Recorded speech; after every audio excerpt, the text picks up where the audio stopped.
celebration machama piktakna hayeng di luhongbane ko luhongbagi ngasi tu leilengbugi mafamse ai ke ka thamoy ngasi ti mi ko aina tawna da style ni ko ai kaino gi birthday candle se jeng umyam si kama dai France ki program ama muna ya mama jangan lo lupa da ngau ba kai da si ko di lupa da ko di ngau sa ni ai sa nei si ko ni da so hojikan di mai lupa da so lo oi na si ba ma cha ni khak pa la leileng be gi fitu. Hello everyone, ma'am पुन्ना मप्पोई की video सिदा तराम नोक्चरी अदो ma'am आई हौजिक से इमानबी अमगी मचे लुहोंबगी थबक यावब चके तौबनी लुहोंबसे हयेंग नेबको अदुगी आई थोकले अदो मोगी लुहोंबसे मैम टॉप टॉप लुहोंब म ओइदोइने हाइदि पुंसीदा उंपोसु उद्रिबा अदुगा उरकनी हाइबसु थाजदेबको मोगी लुहोंबसे पुंग 3 दा लोइसनदोइने कइगिनो हाइबदा चिचे से कइनोदा मागी नुपा मयम से जिरी की नेबको नुपा से अदो मासे लुहोंबगी थिलामे डिसेंबर दा लुहोंबगी वारी नेबा अदो चिचेगी मबोक से याम कन्ना मसा ngमक्ट्रेबा अदो अहन ओइबनिना फतनुंग दा थोगदी चही मा हेना लुहोंबसे यारारोइदना को अदोगी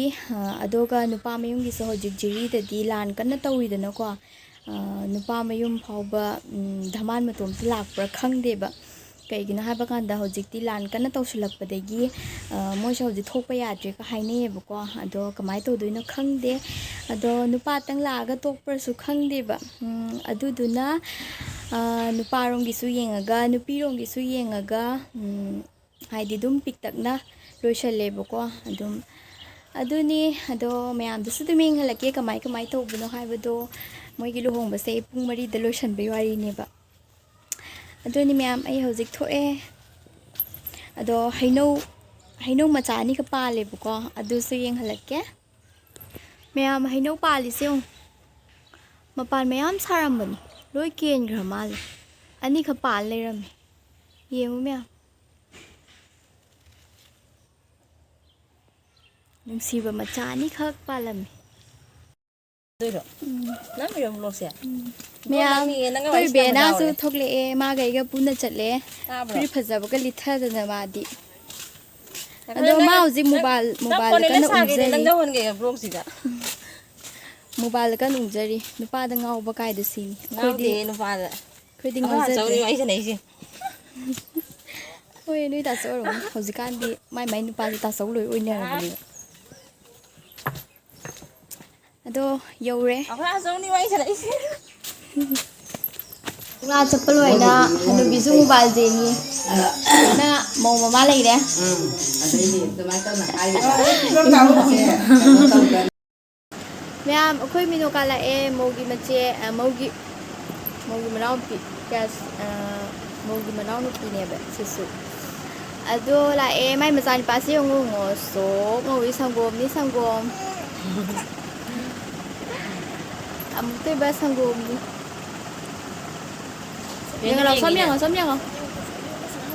nhang rồi đang hẹn trò hẹn đi xe cùng ngô gì không mẹ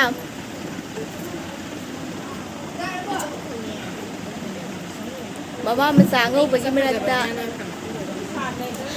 ma'am अखोइसे बारोगी चाक तो ए अदुका जेटीबी सु लुहोंग्रबनिना ममानबीगी मेमदा चाक कौयना चाब चलुयेबा दुदेगी मासे हलकपगा आइंगोंदा बिसुम फोय वाये अदो आई बिसुम फोयनी मागी अदुगा बिसुम फोयबा लोरगा फेसियल अमुक तौरे अदुगी मतुंगदा मासे होजिक सिपुना मग लोरकांदा मासे अमुक शिल्चरदा चखिदोइनेबा अदुगा हयें अयुक लाक्तोइनेबा ले अदुगा हयें अयुक लाकपगा लेंगदोइनेबा अदुगी मा चटखरनी अदुगी लुहोंबगी तैयारी नंगरोइदना को हयेंदी मासे लेंगबगी ngताना लाआनेबा मासे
ꯑꯩꯈꯣꯏꯁꯦ ꯇꯦꯇꯦꯕꯤ ꯊꯤꯟꯕ ꯂꯥꯛꯑꯦꯕ ꯃꯥꯁꯦ ꯍꯧꯖꯤꯛ ꯃꯨ ꯁꯤꯜꯆꯔꯗ ꯆꯠꯈꯤꯗꯣꯔꯦ ꯑꯗꯨ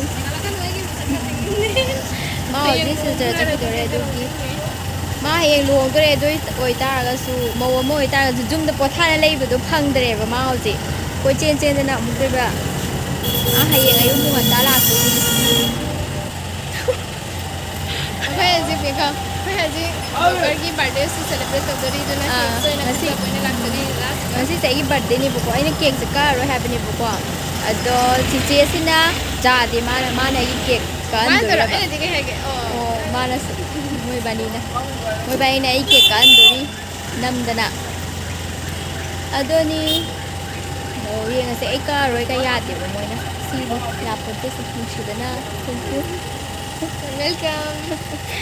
ꯃꯌꯥꯝ ꯍꯧꯖꯤꯛꯁꯦ ꯃꯧ ꯍꯌꯦꯡ ꯂꯩ ꯂꯦꯡꯕꯒꯤ ꯐꯤꯗꯨ ꯈꯜꯂꯤ ꯁꯤꯕꯨ ꯃꯧꯅꯦ ꯑꯩ ꯌꯦꯡꯉꯨ ꯑꯩꯈꯣꯏ ꯕꯥꯅꯤꯅ ꯁꯣꯝꯗ ꯅꯨꯡꯉꯥꯏꯅꯔꯤ ꯃꯥ ꯃꯁꯛ ꯐꯖꯕꯅ ꯂꯣꯏꯔꯦ ꯉꯁꯤ ꯃꯤꯡꯖꯦꯜ ꯌꯦꯡꯉꯒ ꯉꯁꯤ ꯆꯠꯃꯟꯒꯤꯅ ꯇꯧꯔ ꯃꯥ ꯃꯁꯛ ꯐꯖꯊꯣꯛꯑꯦ ꯃꯈꯨꯠꯀꯁꯦ ꯌꯥꯝ ꯐꯖꯕ꯭ꯔꯥ ꯍꯌꯦꯡꯒꯤ ꯇꯌꯥꯔꯤ ꯇꯧ ꯂꯣꯏꯔꯦ ꯃꯤ ꯅꯤꯜ ꯄꯥꯂꯤꯁꯀ ꯊꯥꯗꯅ ꯃꯈꯨꯝꯗꯤ ꯇꯥꯗ꯭ꯔꯤꯌꯦ ꯐꯖꯗ꯭ꯔꯥ ꯐꯖꯕꯗꯣ ꯌꯥꯝꯅ ꯂꯣꯏꯈ꯭ꯔꯦ ꯍꯧꯖꯤꯛ ꯁꯤꯒ ꯂꯩꯔꯦ ꯍꯌꯦꯡ ꯂꯩ ꯂꯦꯡꯕꯒꯤ ꯐꯤꯗꯨꯛ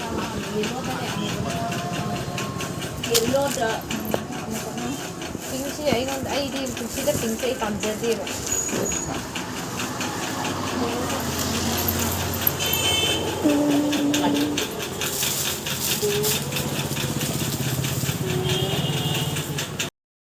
ꯃꯌꯥꯝ ꯑꯩꯒꯤ ꯕꯥꯔꯗꯦꯒꯤ ꯁꯦꯂꯦꯕ꯭ꯔꯦꯁꯟ ꯃꯆꯥ ꯑꯃ ꯇꯧꯔꯅꯤ ꯄꯤꯛꯇꯛꯅ ꯁꯤꯗ ꯀꯦꯛ ꯂꯩꯔꯦ ꯀꯦꯛꯁꯦ ꯑꯟꯕꯣꯛꯁꯤꯡ ꯇꯧꯔꯒꯦ ꯃꯌꯥꯝ ꯃꯃꯥꯡꯗ ꯄꯨꯔꯥ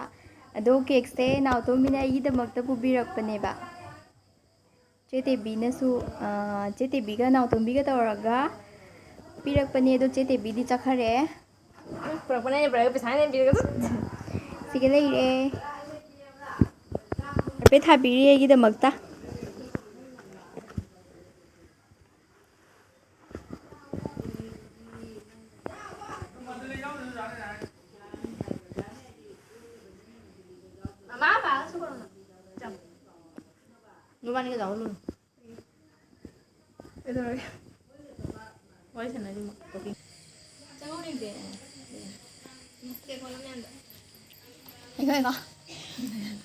ꯑꯩꯈꯣꯏꯒꯤ ꯅꯥꯎꯇꯣꯝꯕꯤꯅ ꯑꯩꯒꯤꯗꯃꯛꯇ ꯄꯨꯕꯤꯔꯛꯄ ꯀꯦꯛꯅꯤ ꯑꯩ ꯀꯃꯥꯏꯅ ꯎꯍꯟꯗꯣꯏꯒꯦꯅꯦ ꯃꯌꯥꯝ ꯍꯧꯖꯤꯛ ꯑꯩꯈꯣꯏ ꯕ꯭ꯂꯣꯒꯔꯒꯤ ꯀꯦꯛ ꯀꯛꯇꯣꯔꯤ ꯃꯌꯥꯝ ꯃꯌꯥꯝ ꯁꯦꯂꯦꯕ꯭ꯔꯦꯁꯟ ꯃꯆꯥ ꯑꯃ ꯄꯤꯛꯇꯛꯅ ꯍꯌꯦꯡꯗꯤ ꯂꯨꯍꯣꯡꯕꯅꯦꯕꯀꯣ ꯂꯨꯍꯣꯡꯕꯒꯤ ꯉꯁꯤꯗꯨ ꯂꯩ ꯂꯦꯡꯕꯒꯤ ꯃꯐꯝꯁꯦ ꯑꯩꯒꯤ ꯀꯦꯛ ꯀꯛꯐꯝ ꯑꯣꯏꯔꯦ ꯉꯁꯤꯗꯤ ꯃꯌꯥꯝ ꯊꯣꯛꯂꯛꯑꯦ ꯍꯧꯖꯤꯛ ꯀꯦꯛ ꯀꯛꯄꯒꯤ ꯊꯣꯛꯂꯛꯑꯦ ꯕꯤꯁꯥꯜꯒ ꯇꯥꯏ ꯆꯥꯗꯤꯅ ꯇꯝꯅꯃꯣ ꯀꯦꯛꯁꯦ ꯑꯟꯕꯣꯛꯁꯤꯡ ꯇꯧꯔꯦ ꯋꯥꯎ ꯐꯖꯩ ꯀꯦꯛꯁꯦ ꯃꯃꯤꯡ ꯁ꯭ꯄꯦꯂꯤꯡ ꯁꯣꯏꯔꯦ ꯇꯣꯃꯥꯇꯣ ꯅꯝꯗꯣ ꯇꯣ ꯆꯂꯣ ꯆꯂꯣ ꯐꯝꯃꯨꯔꯣ ꯐꯨꯔꯤꯠꯀ ꯃꯦꯆꯤꯡ ꯇꯧꯔꯤ ꯆꯠꯂꯨꯗ꯭ꯔꯣ ꯁꯤꯅꯦ ꯆꯪꯁꯤꯜꯂꯣ ꯅꯪꯁꯨ ꯑꯁꯦꯡꯕ ꯏꯆꯦ ꯑꯩꯒꯤ ꯑꯁꯦꯡꯕ ꯏꯆꯦꯅꯤꯁꯦ ꯑꯃꯃꯨꯛ ꯂꯥꯛꯑꯦ ꯃꯃꯥ ꯆꯪꯁꯤꯜꯂꯣ ꯁꯦꯂꯦꯕ꯭ꯔꯦꯠ ꯇꯧꯔꯅꯤ ꯍꯦꯄꯤ ꯕꯥꯔꯗꯦ ꯃꯉꯥꯜ ꯂꯩꯃꯒꯤ ꯅꯪꯁꯨ ꯀꯩ ꯇꯧꯔꯒꯦꯅꯦ ꯃꯉꯥ ꯂꯩꯕ ꯅꯠꯇꯦ ꯃꯉꯥ ꯂꯩ ꯃꯉꯥꯜ ꯂꯩꯇꯣꯏꯅꯤ ꯃꯉꯥꯜ ꯂꯩꯃ ꯑꯩ ꯁꯣꯟꯗ ꯌꯦꯡꯒꯦ ꯃꯌꯥꯝ ꯑꯩ ꯍꯧꯖꯤꯛ ꯀꯦꯛ ꯀꯛꯆꯕꯅꯤ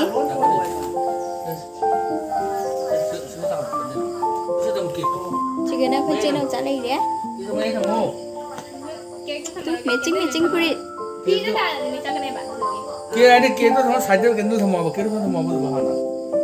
셀피된다 ꯄꯨ ꯂꯩꯔꯦ ꯃꯤꯒ ꯑꯩꯅ ꯇꯧꯅꯗꯕ ꯁ꯭ꯇꯥꯏꯜꯅꯤꯀꯣ ꯑꯩꯒꯤ ꯀꯩꯅꯣꯒꯤ ꯕꯔꯊꯗꯦꯒꯤ ꯀꯦꯟꯗꯜꯁꯦ ꯌꯦꯡꯉꯨ ꯃꯌꯥꯝ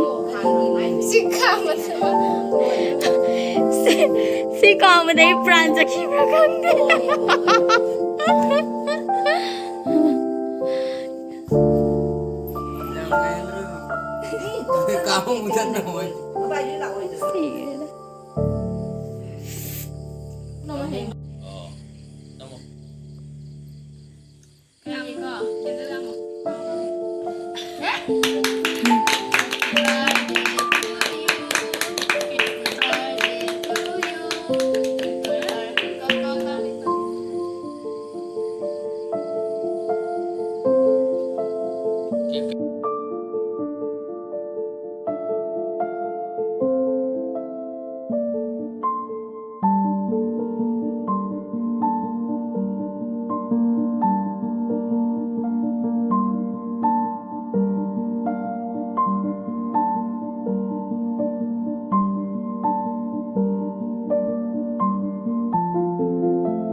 lau vào tôi.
iPhone ka gulli maro. Yeah. Hi ma'am, iPhone ay napagzari huzik maning dazu pisa ma'am zagzari huzik ina lang dore kay. Ado akhoi sa huzik sa lon ba ka loijadana ado sa pde lon ba yaude ba. Ai di ngasi pesa tale ni. Mo yun de pesa tale bai. Kra ado ni ado huzik se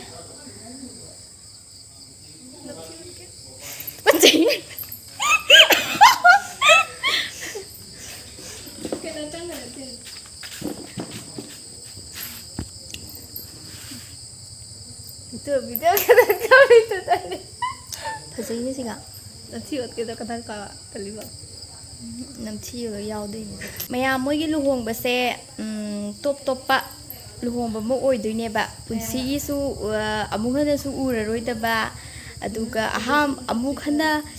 ugitri ba mongi luhong boi doi ne ba moi gi luhong ma se. Ado mayam da su su meng halake hayo da su kai kai no. Moi no loi luhong bi matang da. Moi gi luhong ba se pung mari da ne ba luhong ba loi doi se. Ado mayam galsu mana taba kanam na sus mana tau daba ado kagi amuk fok su tau driba hai ta koi na ham poi na ado amuna su uroi ko sumba luhong ba se punsi gi mara mara ta ado hoi moi ya mi di luhong ba imung ha ba se thaba yam chilli phamba phawba sangde haina bane ba ado khoi di yam chaning ta na phammi da mana pina maro na ma mai pin ba makha jan da bade phamna mathak ta bu jangal amme hai ma'am ina haji picture gi photo ma'am mama kapiri ada mana haji khanom khangde photo da fazamani gituna ado mana ma jo ji minai ne bu ko adi kano plate am ko pa di pramalani